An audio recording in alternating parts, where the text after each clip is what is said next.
Busy షెడ్యూల్లో చిన్న relief కోసం ఈ టెన్షన్స్ అన్నట్ల నుంచి నన్ను ఓ పర్సన్ వచ్చి డ్రైవ్ తీసుకొచ్చారండి. ఎవరో తెలుసా అండి. Thank you Charan sir.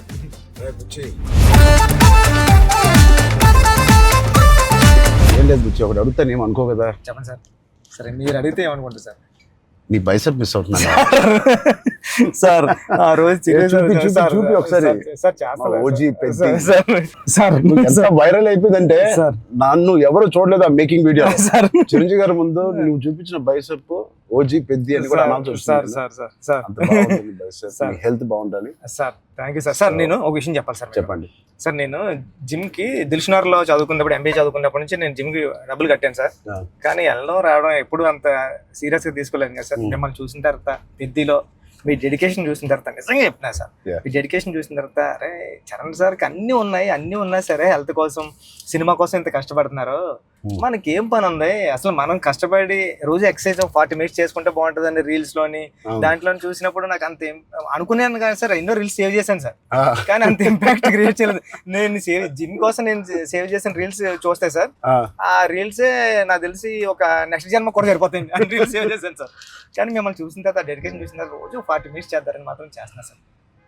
అసలు నువ్వు నన్ను పెట్టిన టార్చర్ కి ఆ బాడీలు రావడానికి, ఆ బాడీలు అన్ని రావడానికి ఒకటి క్రికెట్ బాడీ అడిగావు. క్రికెట్ సార్ అంటే క్రికెట్ బాడీ అంటే అసలు చాలా లీన్ గా మన తిలక్ వర్మ, హార్దిక్ పాండ్యా ఒక షర్ట్ వేస్తే ఎలా ఉంటుంది, ఇదే నాకు చెప్పింది, నాకు నరేషన్ అప్పుడు అదొక బాడీ అడిగావు.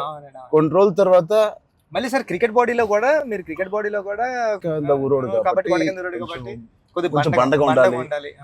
ట్రైబల్ వ్యక్తి ఎంత స్ట్రాంగ్ గా ఉంటాడో అది బాడీ బిల్డింగ్ చేస్తే వచ్చే స్ట్రెంత్ కాదు. అవును సార్. ఆడికి అలవాటుగా ఆ కొండల్లోని అట్లా తిరగడం వల్ల వచ్చిన బాడీ అన్నట్టు అదొకటి అడిగావు. అది అయిపోయిన తర్వాత సార్ మళ్ళీ సార్ కొన్ని రోజులు మళ్ళీ షూటింగ్ జరుగుతా ఉంటే సార్ ఏంటి సార్ నాకు ఆ లుక్ రావట్లేదు అంటావు. ఈ లుక్ షూట్ చేస్తే ఆ లుక్ ఎలా వస్తుంది? కుస్తీ లుక్ కావాలన్నా సార్, రెజ్లింగ్ లుక్, కుస్తీ లుక్ కావాలంటావు సార్. నిజంగా చెప్పాలంటే సార్ నాకు అడగడానికి కూడా భయం వేసేది సార్. అంటే ఏంటి టైం లైన్ కూడా ఎక్కువ లేదు సార్. అంటే ఇప్పుడు క్రికెట్ అయిపోయిన షూట్ అయిపోయినా కరెక్ట్గా 2 months 3 months మీరు మళ్ళీ మన షర్ట్ అయిపోద్దండి. ఎక్కడ షర్ట్ అయిపోతే మీ బాడీ తెలిసిపోద్దండి. మీరు అలా గ్రాడ్యువల్గా షర్ట్ ఆ బాడీని అలా మెయింటైన్ చేస్తే కుస్తీ టైంకి మళ్ళీ ఓపెన్ చేయడం, అదంతా కూడా చాలా కష్టపడ్డారు సార్. ఆ ఇన్స్పిరేషన్ తీసుకునేందుకు నిజంగా సుకుమార్ గారి బ్యాచ్ మీకు దండం పెట్టాలి సార్. మరి మా గురుగారు అంత కాదు సార్. నేను నువ్వా సార్? మీ గురుగారు ఇంకా బెటరే బాబు సార్. బట్ నిజంగా ఇవన్నీ నేను చేసింది సుకుమార్ గారి అసిస్టెంట్ అనో లేకపోతే బుచ్చిబాబు ఉప్పెన తీసిన బుచ్చిబాబు కోసం కాదు. నేను నిజంగా చెప్పాను, I was in love with your script. నువ్వు రాసిన కథ ఆ సరస్వతి దేవి కోసం నేను ఎన్ని చేసినా ఈ సినిమాకి తక్కువే అనుకుని ఏమడిగినా నేను చేశాను. అంత అద్భుతంగా నువ్వు రాస్తావు ఈ సబ్జెక్టు. ఆ సబ్జెక్ట్ కోసం ఆ సబ్జెక్ట్ చేయించుకుంది నాతో అనొచ్చు. నేను నువ్వు కాదు సార్ నువ్వు రాసిన సబ్జెక్ట్ అంటే సార్. Thank you sir. కానీ అంటే మళ్ళీ ఇది అయిపోయిన తర్వాత ఇంకొక సెటప్ ఉంది అండి, మళ్ళీ దానికి బాడీ ఇచ్చారు. అదే సర్ప్రైజింగ్ సార్. కానీ ఆ బాడీ ఇవ్వడం కానీ ఇది చాలా స్ట్రగుల్ సార్. అంటే మీ మూడ్ స్వింగ్స్ అన్ని అంటే అక్కడ మళ్ళీ మీరు కష్టపడి ఆ ఇసుకలో దిగాల, అబ్బా ఎండల్లో షూటింగ్ చాలా చాలా టఫ్ అయిపోయింది సార్. నన్ను మాత్రం క్షమించండి. నిజంగా మనస్ఫూర్తిగా చెప్తున్నాను, నాకు ఏ రోజు కష్టం ఎందుకు అనిపించలేదు అంటే I really enjoyed this process. నచ్చిన పని చేసేటప్పుడు శ్రమ తెలియదు అంటారు కదా, నాకైతే అలా అనిపించింది. బట్ ఇవాళ షూటింగ్ అయిపోయిన తర్వాత నాకు బాగా తెలుస్తుంది, ఎందుకంటే నొప్పులు ఎక్కడెక్కడి నుంచో నొప్పులు బయటకు పడుతున్నాయి. ఇది మా పాపను కూడా ఎత్తుకోవడానికి ఈ చెయ్య కొంచెం నొప్పేస్తుంది. రేపు ఎల్లుండో వెళ్ళి చిన్న ఎక్స్రే తీయాలి. అంటే ఆ కుస్తీలో చేయి పట్టి అది అదురు ఉంటది, అదిరి కొంచెం ఏదో అయింది దీనికి.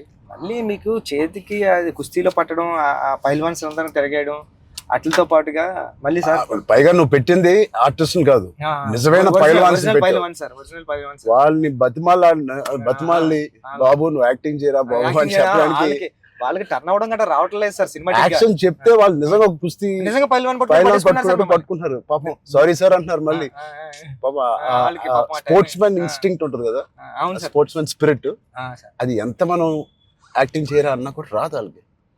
అలా నాకే ఊపు వచ్చే ఒరిజినల్ గా వచ్చేసి మిమ్మల్ని మీ ఒక ఫైల్ వన్ అయితే పట్టుకొని వచ్చేసి టప్ మని మీ నెక్క దగ్గర పట్టుకొని అది ఎందుకు సార్ కుస్తీలో మీ కొన్న మీద అంత దెబ్బ తగిలింది అయితే నేనైతే పానిక్ అయిపోయాను సార్ నేను టక్మని లేచి అదైతే చాలా అంటే దేవుడు ఉన్నాడు కాబట్టి జరిగింది సార్ కన్ను మీద అంటే నాకు చిరంజీవి సార్ ఏం చేస్తారని భయం వేస్తుంది. సెకండ్ హాఫ్ మనం సినిమా రన్ త్రూ లో కదా తీసాం. అవును సార్, సినిమా రన్ త్రూ లోనే మన షూటింగ్ కూడా సీనిక్ ఆర్డర్ లోనే తీసాం మన సినిమా.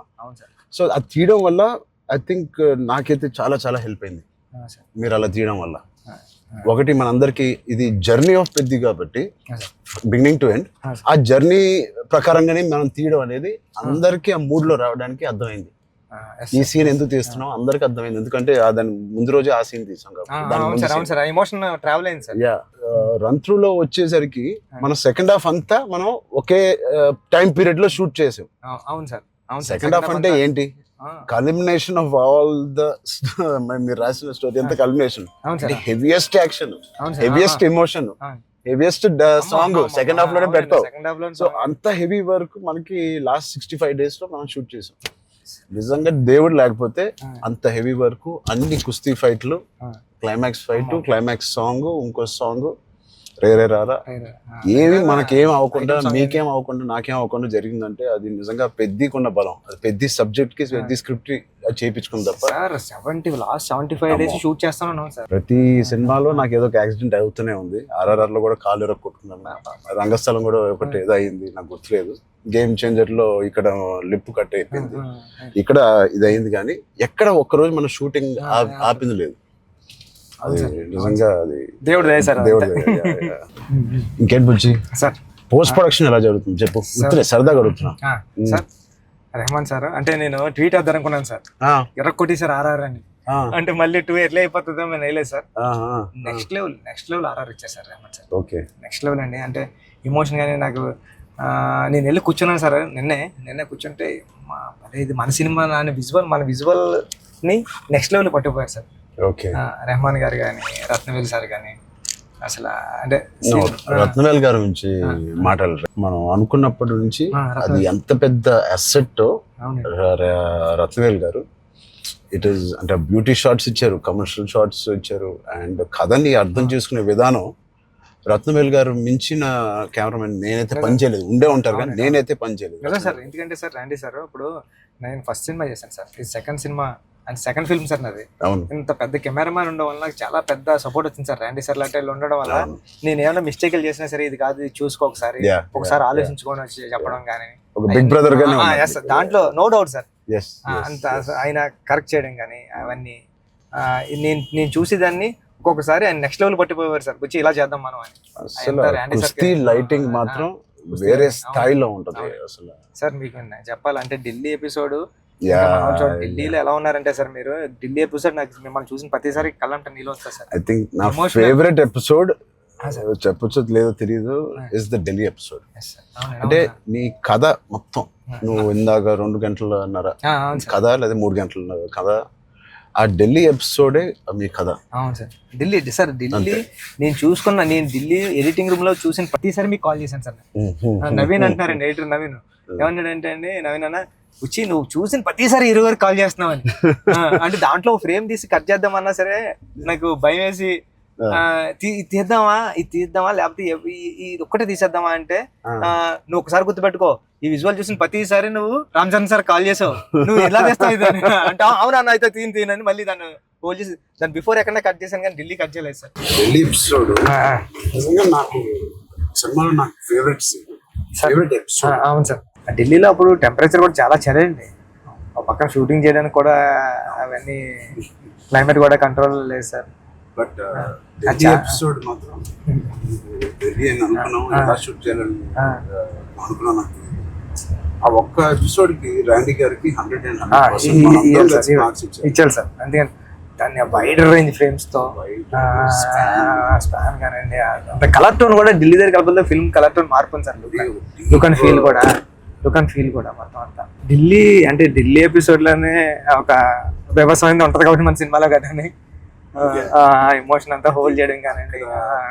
వచ్చే ట్విస్ట్ ఆ, will be the biggest twist in the అవును whole సార్ film. అవును సార్ అవును సార్ అది ఎలా రాసావో నాకు తెలియదు.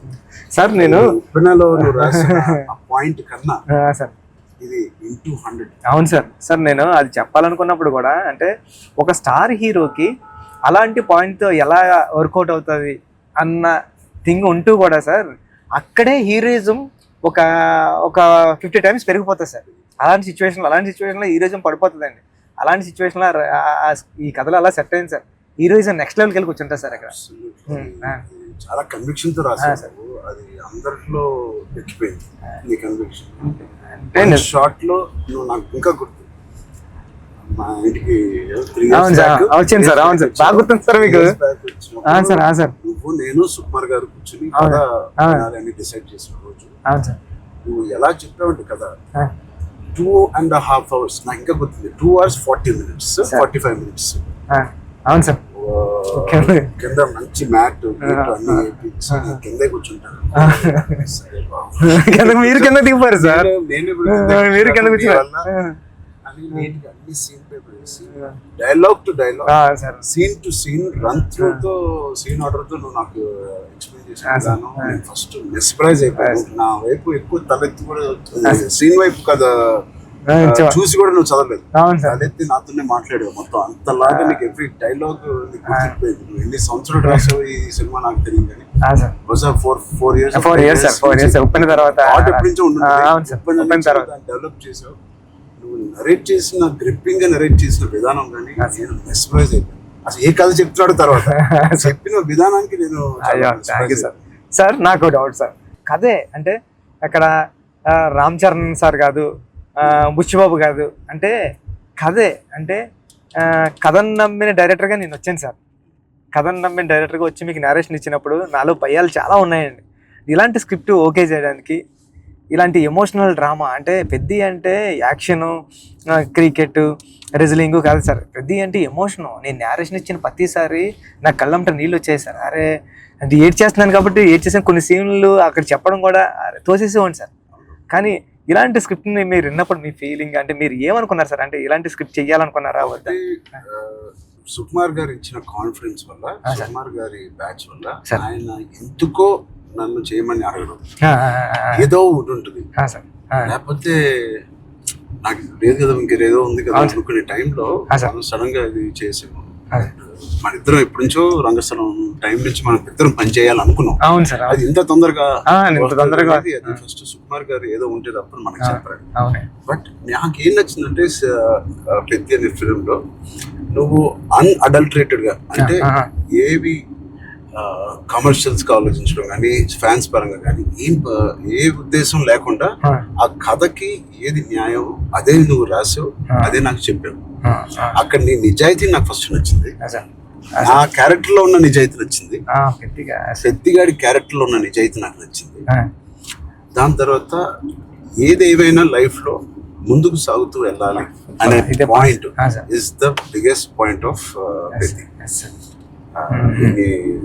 హర్డల్స్ వచ్చిన ఇంకోటి ఇవన్నీ దేనికి చేస్తున్నారు, కథ ఏంటి, ఆ కథ ఇవన్నీ దేనికి చేస్తున్నారు, ఇన్ని ఆటలు ఎందుకు ఆడుతున్నారు, అదేంటి cross over athlete. Main point అది సార్. Main point cross over athlete. ఆ క్రాస్ ఓవర్ అథ్లీట్ ఒక అథ్లీట్ గా వెళ్ళొచ్చు, ఒక కొంత దూరం వరకు తన జీవితంలో ఏదో ఒకటి సాధించవచ్చు. ఇంత తపంతో how come he went that far to do that and achieve that goal. That I feel identity, గుర్తింపు కోసం. సార్ నిజంగా చెప్పాలంటే ఈ కథ రాయడానికి మెయిన్ కారణం, మీ దగ్గరికి వచ్చిన నేరేషన్ ఇవ్వడానికి కారణం అంటే మీరు ఎప్పుడో మెరుపు టైంలో ఎప్పుడు ఎంట్రీ చేస్తే నాకు స్పోర్ట్స్ సినిమా చేయాలని కోరిక అన్నారు సార్. సార్ 10 రోజులు చేసిన అప్పుడున్న టెక్నాలజీ, ఆ గేమ్ తీసే టెక్నాలజీ కానీ స్పోర్ట్స్ ఏదో కుదరక అది నిజంగా ఈ రోజు నాకు నేను అనుకున్నాను సార్. ఆ రోజు చరణ్ సార్ ఒక స్పోర్ట్స్ చేయాలనుకున్నారు, ఈ రోజు నేను క్రాస్ ఓవర్ పెట్టి అని ట్రై చేశాను సార్. సార్ అంటే ఇది నిజంగా చెప్పాలంటే ఒక మాట ఉంది సార్. ఉప్పిన రిలీజ్ అవ్వలేదండి. కోవిడ్ టైంలో ఉప్పిన ఓటీటీకి అంటున్నారు సార్. ఓటీటీ వేసేద్దాం చాలా వరకు 1 year 12 months వరకు ఒక వెయిట్ చేశారండి. కానీ ఇంకా కోవిడ్ ఎప్పుడు వెళ్ళిపోతుందో తెలుస్తలేదు సార్. అలాంటి సిచ్యువేషన్లో మా గురువు గారు ఫోన్ చేసి, సుకుమార్ గారు ఫోన్ చేసి అడిగితే, ఎవరు ఇంక ఏం చేయలేవరా, ఇంక మనం హోల్డ్ హోల్డ్ చేసాం, ఇంకా ఈ పాండమిక్ ఎప్పుడో తెలుస్తలేదు, మనం వేసేద్దాం అన్నారండి. ఓటీటీ వెళ్ళిపోతాం అన్న టైంలో ఇంక ఏం చేయాలో తెలియక సుఖ సార్ని అడిగాను, సార్ ఏం చేస్తే బాగుంటుంది సార్ అంటే, నీ దగ్గర ఉన్న లైన్లు చెప్పరా అన్నారండి. ఈ లైన్ చెప్పాను సార్. ఈ లైన్ చెప్పినంటే సుఖ సార్ అన్నారండి, ఈ లైన్ అదిరిపోద్దురా, చేయరా, మళ్ళీ కొత్త ఫిల్మ్ అయిపోతుంది, ఐడియా కొత్తగా ఉంది అన్నారు. అవునా అని సార్ మీరు నమ్మరు, నాకు స్క్రీన్ షాట్ ఉంది, మా స్టాండర్డ్ రామన్ గారికి కూడా అది బుక్ మరి రాసిపోయి పిఠాపురం దత్తత స్వామి గుళ్ళోకి వెళ్ళి కూర్చొని, నాకు సెకండ్ ఫిల్మ్లో హీరో రామ్ చరణ్ గారు, మీకు చూపిస్తాను సార్ ఎప్పుడు నా ఏదైనా ఇంటర్వ్యూ, రామ్ చరణ్ గారు. అవును సార్, చూపించాను సార్ మీకు. హీరో బెల్లం ఫ్యాక్టరీలో వర్క్ చేస్తూ ఉంటాడు, క్యారెక్టర్ సూపర్ ఉంటుంది, పెద్ది అని రాశాను సార్. ఫస్ట్ ఫిలిం ఇంకా రిలీజ్ కాలేదు, సెకండ్ ఫిలిం రామ్ చరణ్ గారితో డ్రీమ్ అంటే నేను అనుకుంటాను సార్, మనిషి గట్టిగా కోరుకుంటే ఏదైనా అయిపోతుంది సార్, గట్టిగా కోరుకోవాలి సార్. నాకు కూడా ఇంత గొప్ప సినిమాలో హీరోగా చేయడం అనేది గొప్ప రైటింగ్ రావడం అనేది, అది కూడా నేను ఎక్కడో అనుకున్నాను, ఎప్పుడో మెరుపు అప్పుడు అనుకున్నాను ఒక స్పోర్ట్స్ సినిమా చేయాలి మీ సంకల్పమే సార్ అది. అప్పటి నుంచి 10 ఏళ్ళు అయిపోయింది, మెరుపు ఆల్మోస్ట్ 12 years అయిపోయింది. ఆ 12 years నుంచి నా కోరిక, నీ కోరిక ఏదో సార్, ఇద్దరిని సుకుమార్ గారు కలిపారు. సుకుమార్ గారు దేవుడు, మా గురుగారు తీసుకొచ్చి, అందుకే నేను ఎప్పటికీ మా గురుగారు రెండు పని ఉంటాను సార్. నిజంగా ఏదైనా అంత గట్టిగా అనుకోవాలనేది నాకు మళ్ళీ అనిపించింది. అనుకుంటే సాధ్యం అవుతుంది అనేది, అనుకుంటే అవుతుంది అన్నారు. మీరు ఏదైతే అన్నారో ఇదే మన కథ సార్. పెద్దిగాడు ఏది వదలడండి, పెద్దిగాడు పట్టుకుంటే అంటే చిన్న ఇన్సిడెంట్లకే ఈ జనరేషన్ అంతానే అది కాదు, ఇది అవుతులేదు అని కొద్ది ప్యానిక్ అయిపోయి రకరకాల డెసిషన్ తీసుకున్నారు కదా సార్. అలాంటి సిచ్యువేషన్లో పెద్ది చాలా ఇన్స్పిరేషనల్ క్యారెక్టర్ సార్. పెద్దిగాడు అందరికీ హృదయంలో ఉండిపోతారు సార్. పెద్దిగాడు చాలా ఇన్స్పిరేషనల్ క్యారెక్టర్ అండి. అంటే నిజంగా చెప్పాలంటే పాఠ్యాంశాల్లో అంటే బుక్స్లో ఉండాల్సిన క్యారెక్టర్ అండి. 7th class నాన్ డీటెయిల్లో ఉంది సార్. అంటే పట్టుదల ఉంటే సాధించలేనిది లేదని. అలాంటి బుక్ లో నేను రాసినప్పుడు నాకు ఆ కథ గుర్తొచ్చిందండి. అరే విక్రమాదిత్య ఏదో అండి అతని పేరు. అతను చాలా స్ట్రగుల్ అయ్యి అనుకున్నదాన్ని రీచ్ అవుతాడండి. అంటే పెద్దికి కూడా విజయం అంత ఈజీగా దొరకలేదండి. పెద్ది చాలా స్ట్రగుల్ అవుతా తన విజయాన్ని, తన డెస్టినేషన్ ని, తన గోల్ ని రీచ్ అవ్వగలిగాడు కానీ అంత ఈజీగా ఈ జనరేషన్ చిన్న వాటికే కొద్దిగా ప్యానిక్ అయిపోయి అది కాదు ఇది కాదు అంటారండి. ఇది చాలా ఈ జనరేషన్ సెట్ అవుతుంది. ఈ జనరేషన్ కి చాలా ఇన్స్పిరేషనల్ స్టోరీ. మోటివేషన్ అంటే ఐ ఫీల్ ఒక వ్యక్తికి మోటివేషన్ దొరకడం పొద్దున్న లేచి, అంటే ఇలాంటి సిచ్యువేషన్ వచ్చి నా లైఫ్ లో కూడా వచ్చింది. ఇది వాళ్ళ జనరేషనే కాదు, కోవిడ్ టైంలో అందరికీ ఒక రకంగా కొట్టింది కదా కోవిడ్. మానసికంగా కొట్టింది, హెల్త్ పరంగా కొట్టింది, ఫైనాన్షియల్ గా కొట్టింది, ఈ వేరే రకాలుగా కొట్టినాయి. నాకు కూడా ఒక రకంగా కొట్టింది.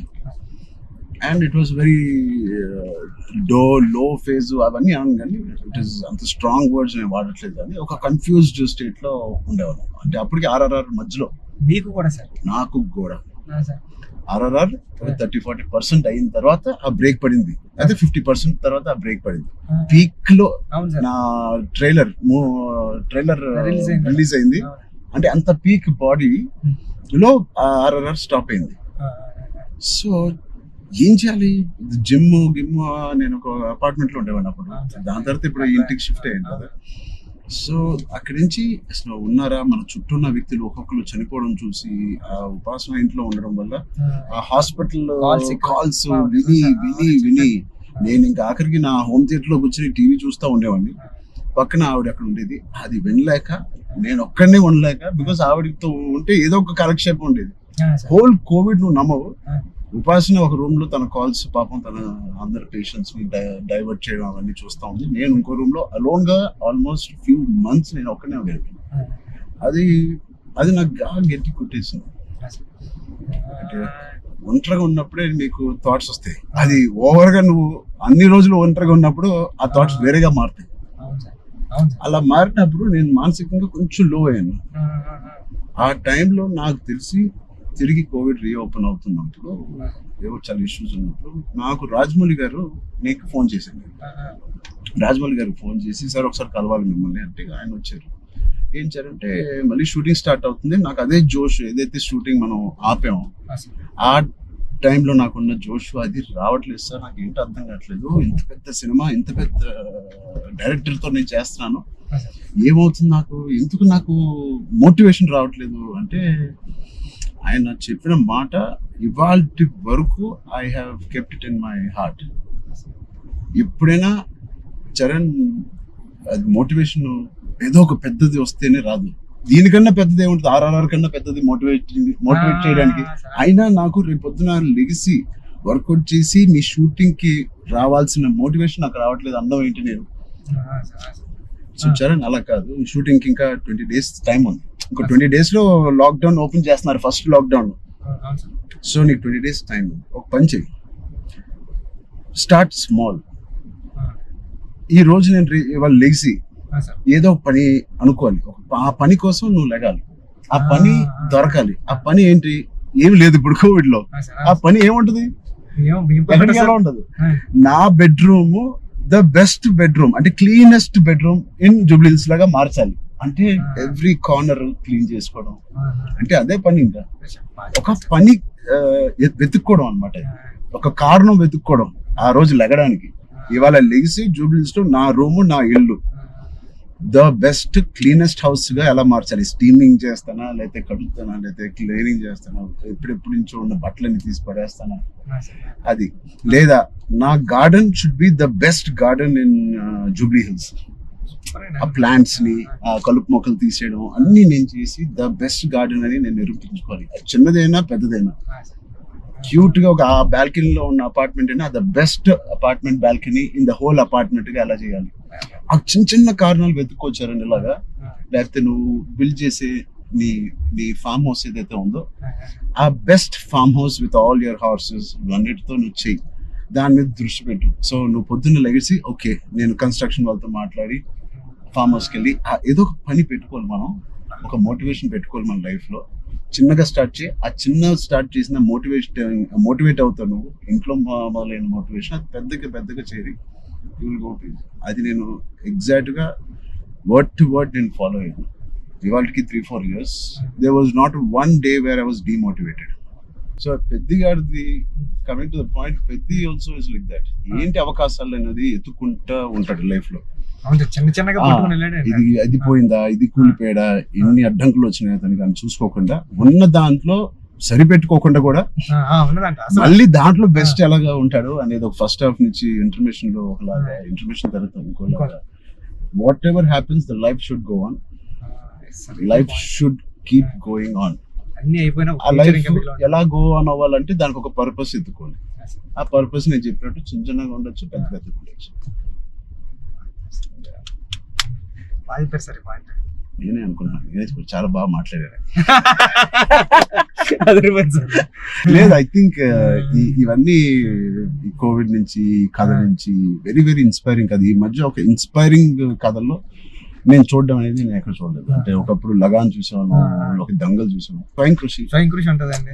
అంటే సార్ ఇది ఉంటూ అంటే ఎక్కడ కమర్షియలైజ్ తగ్గదు సార్ పెద్ద. అంటే ఒక స్టార్ హీరోతో ఇలాంటి ఆర్గానిక్ కథ చెప్పడం అంటే చాలా టఫ్ జాబ్ సార్. బ్లెండ్ చేయడం. తమ్ముడు అనే సినిమా అది కూడా కరాటే ఇవన్నీ ఉండి చాలా బేవర్స్ గా తిరిగే ఒక తమ్ముడు ఒక కారణం వల్ల ఒక పర్పస్ వెతుక్కుని నేను ద బెస్ట్ గా అవ్వాలి, మా ఫాదర్ కి నిరూపించుకోవాలి. సో ఆయన పర్పస్ ఆ ఫాదర్ కి నిరూపించుకోవాలి. అంతేనా?